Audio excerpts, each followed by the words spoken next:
All right. So the one thing that I forgot to tell you that I added was a link to a interview that John Avlon did with CBS this morning on the when his book was first coming out. He does a great job of sort of explaining the relevance of why his farewell address is so important today. Right.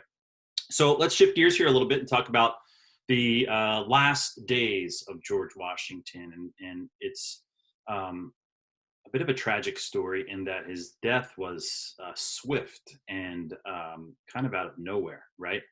Um, so it starts on Thursday, December 12th, 1799. What he was born in 32, so that would make him 67, entering into his 68th year, which is a pretty long life in the lifespan of an 18th century gentleman, right? So he bucks the trend of the male lines of Washington who died early. He's out on the farm as he always was, riding the five farms and keeping a close eye on all of the goings ons and the running of his farm. But the weather becomes stormy, light snow, hail, rain, as many of those early winter storms, especially in Northern Virginia, contain all types of weather. And the business of his farm keeps him out late. And I say late, it keeps him out late from returning home from dinner. And so he makes a decision to not change for dinner, but to remain in his wet attire. Um, on Friday, December 13th, the storm produced about 3 inches of snow, and he has a sore throat. But he goes out again, farm supervising, right? A little sore throat's not going to stop the great general of the Continental Army. Um, and in the evening after dinner, as was his routine, he's reading the daily papers with Martha Washington and Tobias Lear, who was his secretary and really kind of closest confidant at this stage of his life. And then he goes to bed with that sore throat. And then that's kind of where things go from bad to worse, right? Because he wakes up in the nighttime, early Saturday morning, in just tremendous discomfort, right?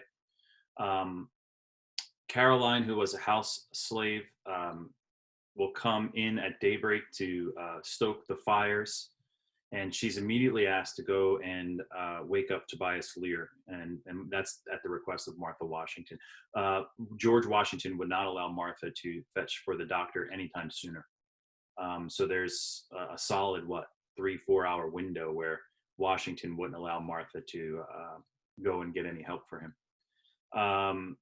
Then the overseer George Rawlins, who was sort of in charge of, it was kind of like the chief operating officer of the Washington farms plantations, if you will, comes in and bleeds Washington, right, which was a common medical practice where you actually induce a wound and drain blood from a victim, thinking that there's this bad blood that needed to get out. There was an epidemic in Philadelphia in 1793 of yellow fever, and Dr. Benjamin Rush, the leading physician of the time in Philadelphia, um, his main course of treatment for it was to bleed victims. And so, with the limited medical technology or knowledge they had of the day, he actually wound up probably killing just as many patients as he saved. And so this concept of bleeding was really sort of a barbaric uh,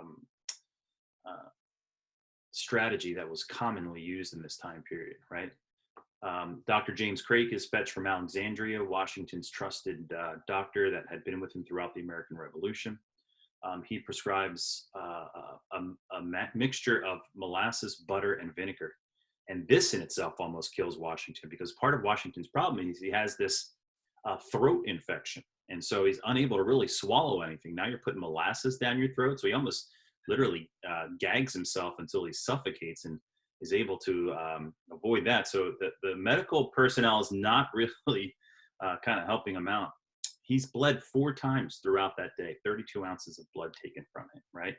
By 4:30 in the afternoon, Washington kind of sees the future prognosis here, and he starts putting his affairs in order. He starts talking about his papers. He's thinking about his legacy on his deathbed, right?